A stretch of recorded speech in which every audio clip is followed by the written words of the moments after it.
All right. Can you all hear me okay? All right. So I recognize quite a few of you out there in the audience. Thanks, Kim, for the introduction. That was a nice way of saying I have very smart people that work with me. I see a few in the audience as well. But I also want to give a hand to the gentleman playing guitar. That's going to be a tough act to follow. Something about a network wizard is what I think I heard in the back room. But anyway, can you guys see the screen? I can't from here. Is it? Click it. Technology needs a technologist, right? So, as Kim stated, I have a question for everyone in here. It's, as we evolve, right? Because cybersecurity is constantly evolving. How are we going to continue to define cybersecurity? What does it mean? Do we have the people, processes, and tools relevant today for today's fight? I can confidently tell you this: the answer is not going to be one that's full of technical jargon. Every one of us in this room need to recognize the importance of leadership and change. And when I say change, I don't mean be fearful of change, right? Change is inevitable, and it's something that we need to embrace. So again, we're not going to talk about TTPs. We're not talking about IPS rules, YARA rules. I'd gladly stick behind and have those conversations with you guys, but I want this conversation, again, to be not one-sided, but dual-sided. So if any time, and I got reminded, kind of like a hand smack, if there's a question or if someone wants to just ask a question, I need to make sure that the microphone's near you so everyone can hear it on the live stream. So with that said, I'm gonna jump in. As I said, leadership and change are paramount to the evolution of what we're doing in cybersecurity today. We can no longer sit in the back room in those data centers. In fact, who today still has a data center? Are you guys going hybrid, a lot of cloud, right? So probably a lot of hybrid models out there, so myself included, but we can no longer rely on traditional defenses. And getting the board and the executive leadership teams to buy off on how we need to invest in these technologies and processes and people, it's a leadership challenge. So each one of you, I'm sure, maybe you don't have the title manager, maybe you don't have the title VP or director, but you're leading at some point in your cybersecurity front, right? Whether it's you're a subject matter expert in your domain, whether again it's firewalls, IPS, IDS, proxies, whatever, or you're an architect, your leadership and your ability to embrace change is paramount to ensure that we continue the fight, right? So we all saw that anyone other than myself see an uptick in cyber incidents since the Ukraine crisis. I see a lot of heads shaking up and down.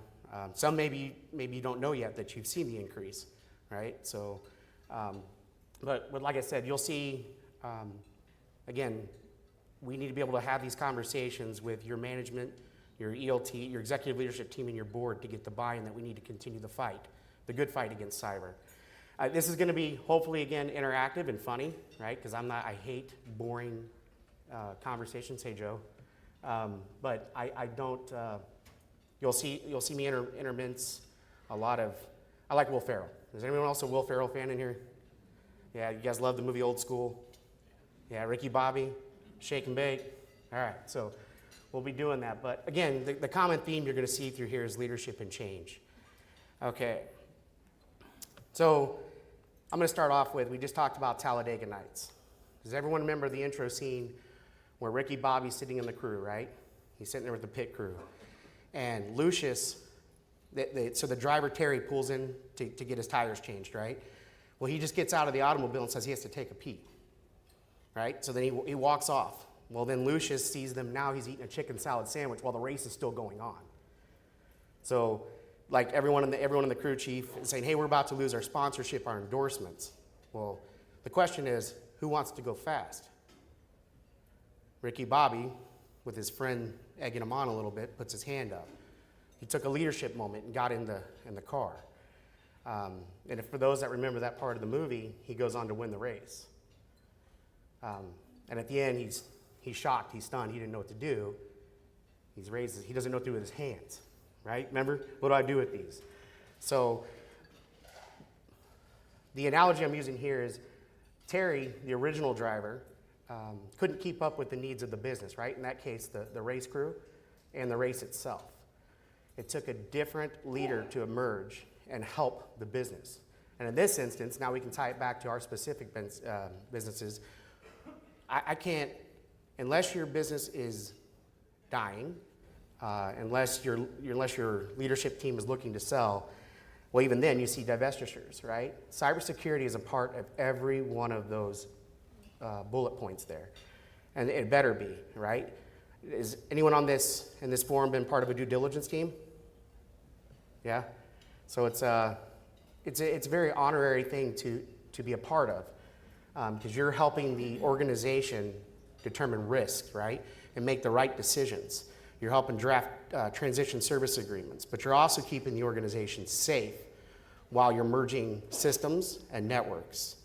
I've been fortunate or unfortunate, even prior to my time at Peabody as a consultant, to have worked, I was at Booz Allen, with certain organizations that were doing M&A that as soon as they connected the network, what occurred?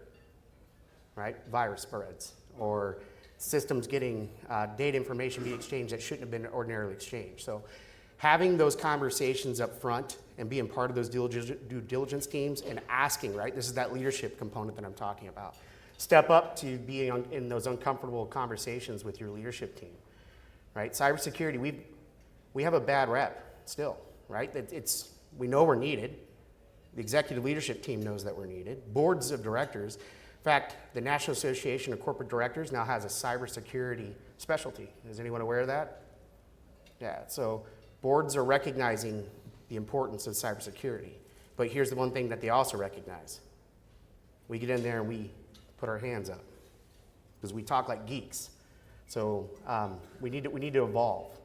So that's the leadership component I'm talking about. And the best ways that those conversations happen is get to know the business, right? Know your business and know it well. You'll see it, that's what it's all about. Be able to talk in terms of cash flow, shareholder value. Again, I don't care if you're a network security engineer, at least know those terms so that way if you're on that elevator ride, that 2-minute pitch that you always hear about, that you can confidently sit there and talk to your COO or your chief financial officer about what's going on and its impact to the bottom line. All right, any questions for me on this slide before I go further? Mike, so I don't get my hand smacked.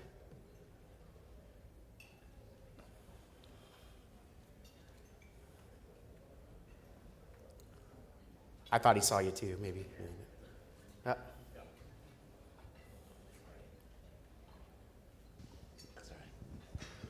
So what is your suggestion if you're an IT techie person and you're in the elevator?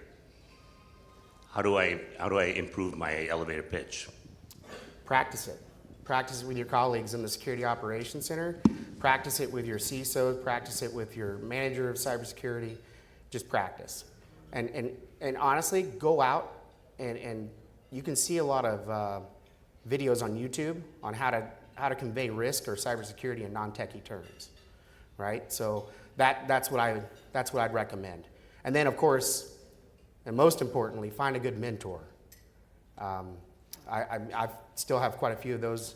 Some of my good colleagues and friends and mentors are CISOs for Fortune 10s, and I still get a lot of value and insight out of them. So, but great question.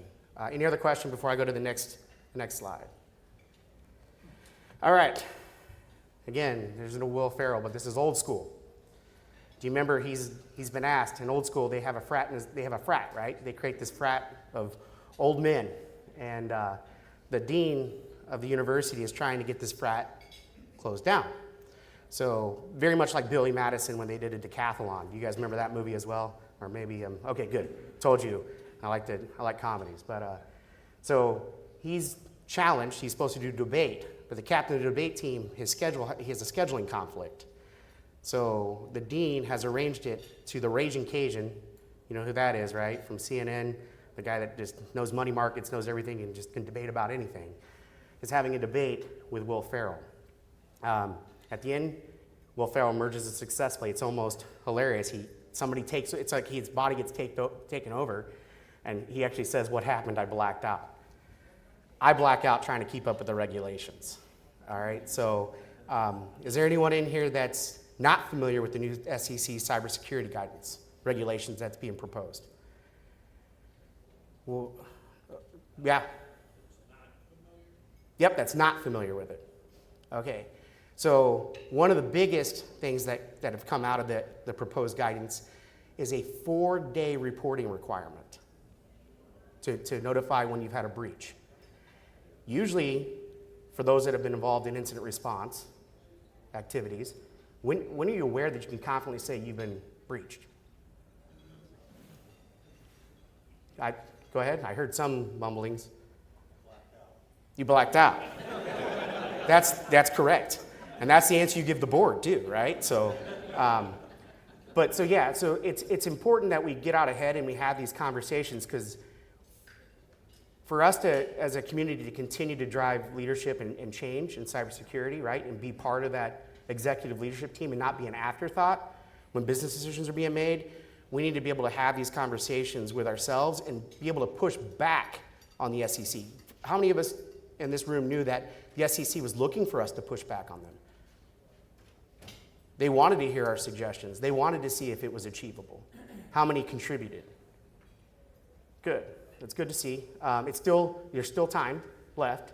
So I encourage you to go out and read that guidance. Because like I said, the last thing you want to do is sit there like, well, in Will Ferrell's case, he blacked out, but he won. But it's almost impossible to keep up with all these regulatory requirements that we have. I'm sure there's quite a few of you in this room that work for global companies, right? So China's new Privacy Act, if you guys are aware of that, if you have employees that reside in China or an office in China, you might want to get out ahead of that and read what that means, because you're going to be at some point answering to the enterprise risk management team on the impacts of that. So part of that leadership is being proactive, right? Get out there, learn, read as much as you can, have conversations. I mean, how many here are just for the CPEs? Yeah, I see a few of you just shaking your head. But no, seriously, use these forums as an opportunity to engage with your colleagues and learn from them. Any questions on here? I don't like the word audit for the auditors in here at all, but they're a necessary evil, right? So I say it tongue in cheek. I always say audit like I'm gagging because I feel like I am. But yeah, make friends with your internal and external auditors as well, right? We're all one team, one mission, and the sooner we recognize that, the better we're going to be, and we're going to evolve as a cybersecurity discipline and practice, right? We're professionals. So any questions on the regulatory environment, or we can get through that one as quick as possible because I hate that one. All right. Mortal Kombat, round 1, fight, right? Like the board. That's exactly what it reminds me of. Anytime you go in there, you're fighting for money, you're fighting for resources. By the way, your colleagues are doing the exact same thing, so you have to go to them with a better debate, right? You have to go to them with a compelling business case. Otherwise, you go in there, and my first foray into a boardroom was awesome, right? A spring day, I'll never forget. I'm like, this is great. I was a 27-year-old consultant, think I knew my material. Finish him. I mean, I wasn't in there in 2 minutes before I felt like I just got murdered. Because they're going to ask you, this is the terms of the business that we talked about, right? TCO, total cost of ownership, IRR, individual rate of return, net present value. And again, if you're an engineer, I'm not saying you have to know these formulas and how to arrive at them, but you better know how to answer the question and work with your leadership team to ensure that we understand, hey, if we're going to invest in all this new firewall infrastructure, when can we get it back? And how hard is it to convey the value of cybersecurity? Well, what's this $80 million in this infrastructure that you're asking for going to provide me? That's not a good answer, right? So this is where you as the engineers and the analysts and the architects need to be working together and go, look, this is what I can confidently tell you. We have 85,000 attempts to come into our network a day, right? One breach alone would cost us $1 million, and that's not to say if we had PII data, right? And then if it got worse, like we just saw, you guys remember the Kronos incident that just occurred? How many people were pained by that, right? So again, those type of events can take down a business. So just know when you're talking to the board that you're talking about risk and likelihood versus impact, right? Again, I'm not going to bore you with those calculations because I'd rather not. It's just not something I find enjoyable, but it is something that I have to do regularly with my board of directors and my executive leadership team. Conveying and having a convincing business case as to the value of cybersecurity is a hard thing to do. And it takes every one of us in this room to do it, right? So I go to I'm gonna throw one out there. He's no longer works with me, but I miss him, Jeff Ortega. I see him over there. I used to go to them quite often and say, hey, what is this web security gateway, this web proxy gonna do for us? How is it gonna benefit us, right? So these are the things that we can go up there, and again, at the time, he was the network manager. But that way we can go to the executive leadership team and get their support. Support's big. Support is big. If you don't have the support of your executive leadership team, your cybersecurity program will fail. Does anyone not believe me on that? Because I've seen it. Okay. How many have had the lovely opportunity to speak to a board of directors? Yeah? Don't you guys love that last question? We're secure, right? No, no. Depends, right? You don't have a good answer for that. You might be secure at that moment, but little do you know there's a 0 day, right? Or some other exploit that's happening in the background, right? So what was the one that just happened? It's evading me. J4, what was the big one that just? Yep. Remember that? And the day before, I had just got done briefing. Yeah, we're good. Next day, having to tell the CFO, no, we're not. No, we're not good against that. Any questions here before I move on to the next slide? There, got to wait for the.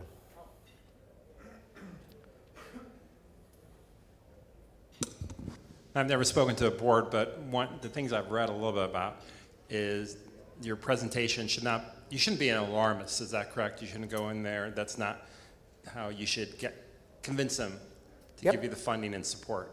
Don't be an alarmist, correct? Never say the sky is falling, unless the sky is falling, right? And you can say that during a breach response, right? But never go in there and use fear, right? FUD, remember the FUD acronym? Fear, uncertainty, and doubt.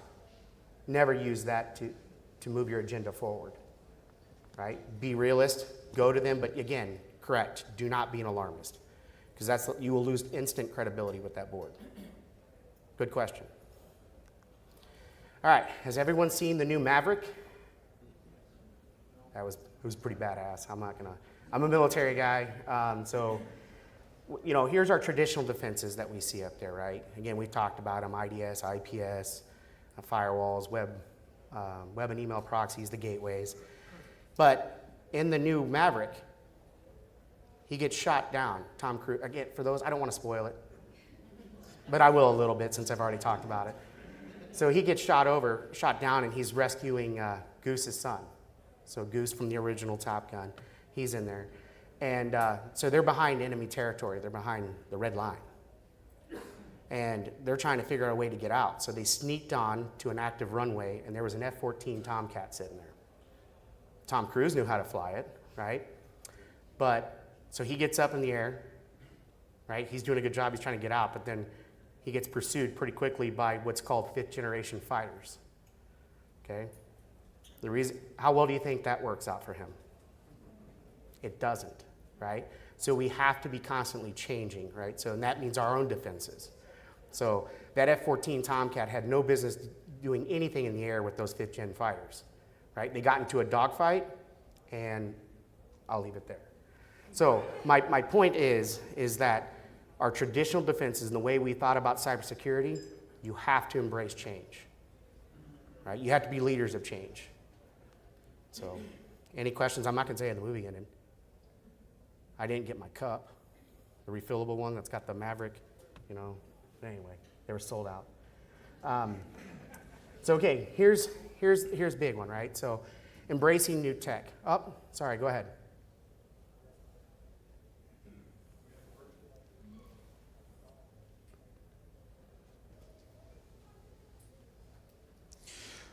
We have a virtual question. The question is, what would your advice be to someone just entering this industry on how to grow and become a CISO for a company like Peabody? Oh, that's a great question. Is there another one? Honestly, it would be learn. Learn as much as you can from your peers, your mentors. Pick up the books. Go to these events, these forums. Embrace change. Here's the other thing. Embrace failure and embrace suck. Right? And I don't just mean it at Peabody. I just mean it in general. You're going to fail. You're going to have a lot of failures. And there's going to be days, and again, I don't want to skip to the next slide, but days are just going to be tedious. You don't want to do it anymore. You feel like you're making no advancement, right? You're making no forward progress, but don't give up. Have the resiliency. So I hope that answered him or her, the virtualist. Also, I am by no means a big proponent of just chasing certifications for certification's sake. I get a lot of young individuals, young professionals asking me, well, so what's next? I have a CAH, I have a CISSP, I have the CNDSP, I have the Security Plus. I'm like, oh, great, you have good technical knowledge, and we need it, but I need you to pick up some books on leadership, right? So that's at the end of the day, that's who I need you to convince. So that individual that's looking to become a CISO, that's who he or she is looking to convince. All right, any other questions before I go on to the next one? This isn't fair. This one works with me.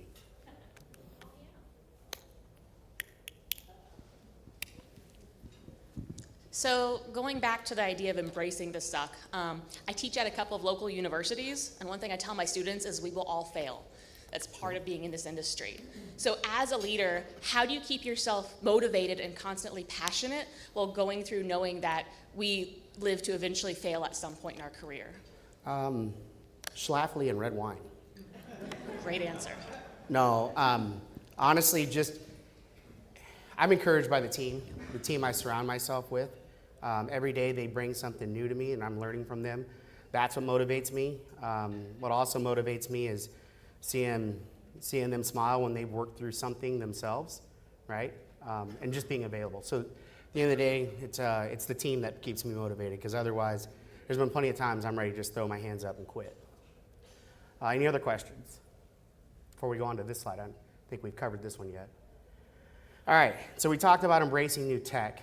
I don't know if you guys can read the quote there by John Chambers from Cisco, the CEO. I'm not wearing my glasses, so let me try. At least 40% of all businesses will die in the next 10 years if they don't figure out how to change their entire company to accommodate new technologies. Is there anyone in here that doesn't think the organization, and you don't have to put your hand up on there, you can just do that whole, if your company's not embracing the new technologies? Or is it because they're afraid of cybersecurity concerns? I've had a CEO tell me, I'm not worried about cybersecurity. At the end of the day, I can just unplug from the internet. You can. You won't last long. So this is that leadership and change paradigm that I keep trying to push here. Having those conversations that, from a cybersecurity perspective, we're going to have a lot of work to do. But in order to stay sustainable and profitable, we need to embrace technology. So you see the screen capture, the picture I have below that. How well do you think they turned out? Blockbuster? Do you know in 2000, they had an opportunity to purchase Netflix for $50 million? Oops. What do you guys, anyone without pulling out a smartphone or smartwatch or smart glasses or smart wine glass, everything seems to be smart nowadays. Can anyone tell me what the market valuation for Netflix is today? Now you can pull it up. Go ahead. $32.3 billion. So how much do you think Blockbuster's market valuation is? Oh, you don't? Don't they have dumpsters now? I'm not. They've got like 1 or 2 stores still. Yeah, exactly.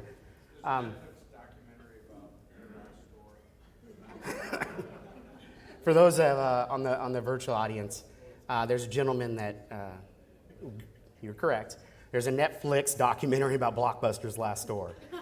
So it's kind of rubbing salt in the wound, but well-deserved or not well-deserved on them.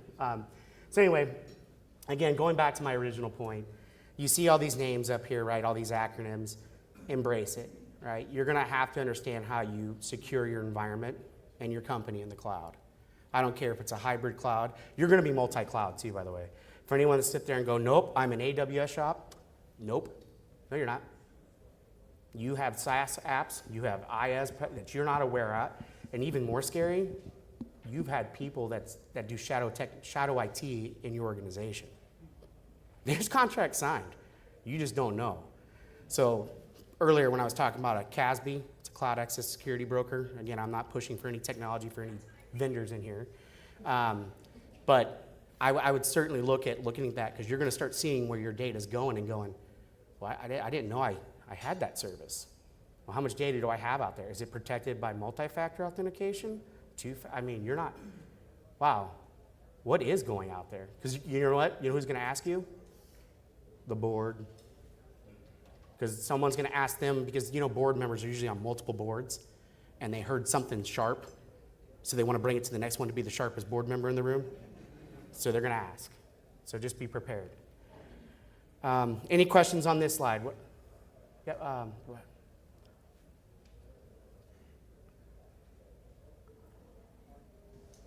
I'm kind of cheating a little bit because I am one of these newer vendors, but just one thing that I run into a lot is skills gaps and generational change. So when you're thinking about approaching and embracing new tech, do you think that the best avenues are to continually educate ourselves in those newer techs as we continue to move down that line, or start to bring in multi-generational teams that are already kind of growing up around that tech and can help educate us? So a CEO, and again, I know I'm going to bumble this, right? Like it's been famously stated that he was talking, a CFO was like, well, what happens if we train them and they leave? What happens if we don't and they stay? I'm a big advocate for training those resources that have a good work ethic and quality, and that you know that morally and ethically they're going to make the right decisions for you. So do I think I need to go out just because we've got a new Oculus or PlayStation 17 billion, whatever, and we need the new kids on the block to do it? No, because most of us old school, we have teenagers anyway, right? So we may not know how to work it, but we can get our team to understand it so they can secure it. Does that make sense? I hope. I hope not. And John, I didn't mean to call you Joe.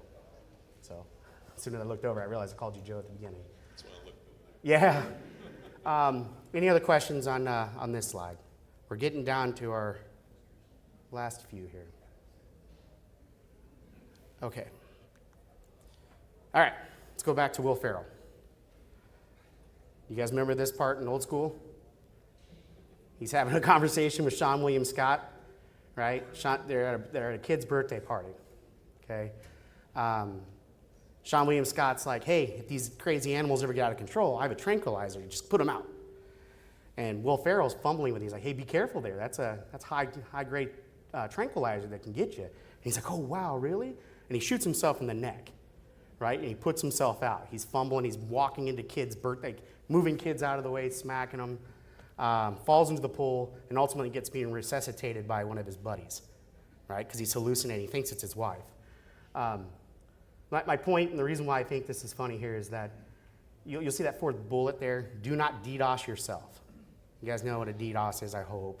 If not, it's a distributed denial of service attack. So don't DDoS yourself. And how do you do that? Forecast, plan, and communicate, right? So just make sure that you're forecasting, getting out ahead. This is that embracing change. Being a leader, getting out learning as much as you can about the technology and your business, right? Because otherwise you're going to walk in, you're going to look like that at the boardroom with a dart in your neck because you're going to say something. It might be innocuous to you, but it just they're not going to understand it. And you're just going to fall in that pool and need to be resuscitated. And adapt and overcome, right? We were just talking about that vulnerability that the day before I was just telling them we're good. The next day I had to go, nope. We're no longer good. So just be able to say, okay, we were good yesterday, but we have to adapt and we have to overcome it. We're going to have to work this week and get our patching in, right? So, by the way, if I will foot stomp this, make sure your patching practices are up to snuff, right? And get your leadership team buying on that. I can't tell you outside of phishing how many incidents that could have been completely negated, not have been a problem without proper patching. That is just 101. I'm throwing that in there. And then finally, before I turn it over to Q&A, there's an admiral. He was doing the commencement speech at the University of Texas in 2014. And I know it sounds simple, but at the end of the day, he was talking about his time in SEAL BUDS training, right, out in California. 6 months schooling, literally one of the most arduous schools, both taxing mentally and physically that you can go through. He talked about the importance of making his bed every morning. Anyone familiar with this speech? Right? He was a great admiral too. I have a lot of respect for the man, met him, just sharp, people's person. But he said, make your bed. And why is that? So the individual that asked, what can he or she do to achieve to be a CISO? Start with the small things. And again, I know I'm stealing this from the admiral, but it makes sense. Make your bed, because there are going to be days that absolutely suck in cybersecurity. You're going to get beat up. You're going to get pounded. But there's going to be a lot of great days too. But it's how you embrace it, right? And who you surround yourself with that's most important. Build yourself a strong team. Know your executive leadership team. Have confidence and make sure that you put confidence with your ability to speak to the board or your executive leadership team and management team. I know I'm speaking today from a CISO perspective, right? But I've been there, I've literally been the guy on a Barracuda. I've been there on the checkpoints myself. So, but again, if there's anything that I've learned in my 23 years of doing this now, it's embrace leadership and embrace change. Otherwise, you're going to look like Will Ferrell. So, in that clip. All right. Any questions before? Okay, go ahead.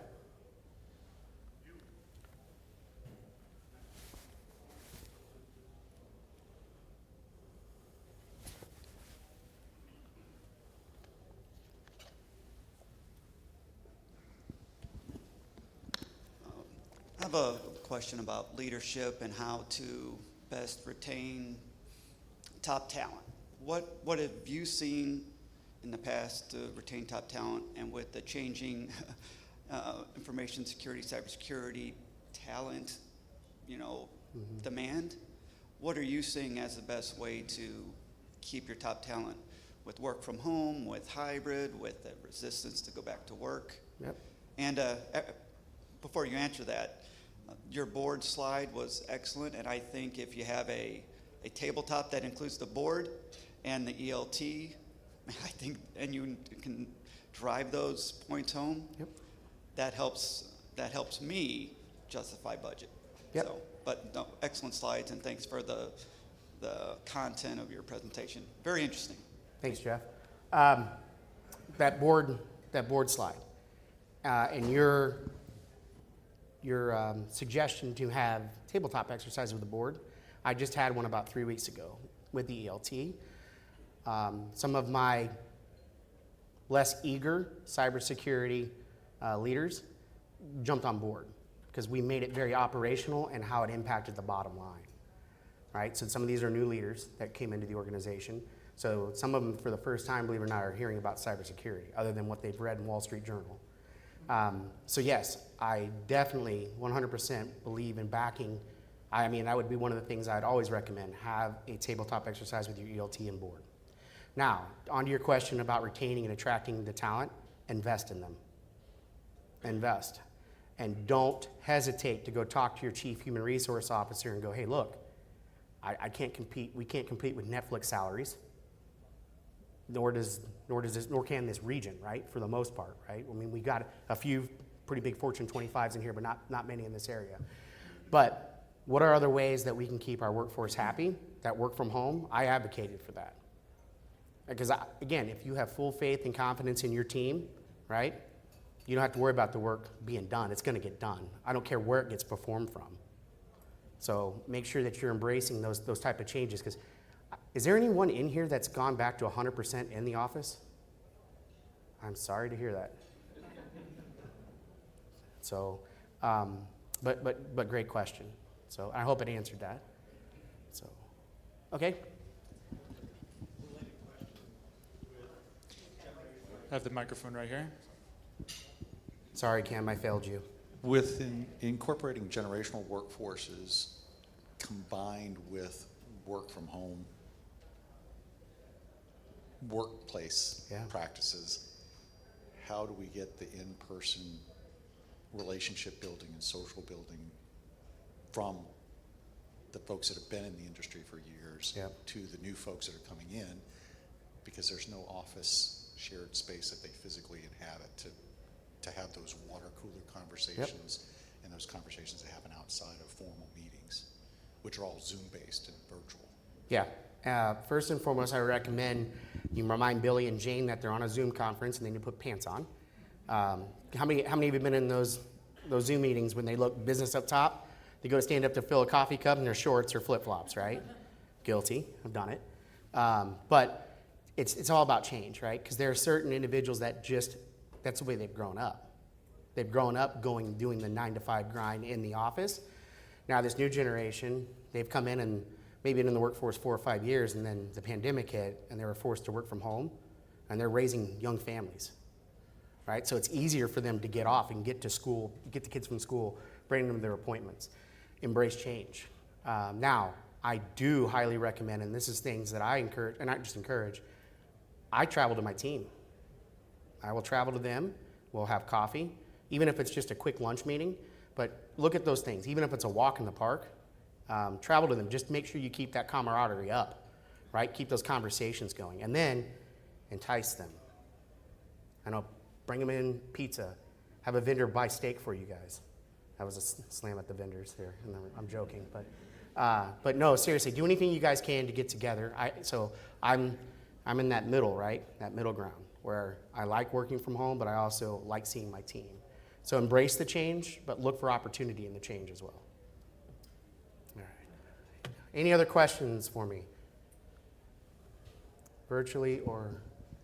I do have a virtual one, but it kind of was just covered. It said, how do you keep the board members updated and the leadership teams when they don't understand patching and other necessary things that require budget?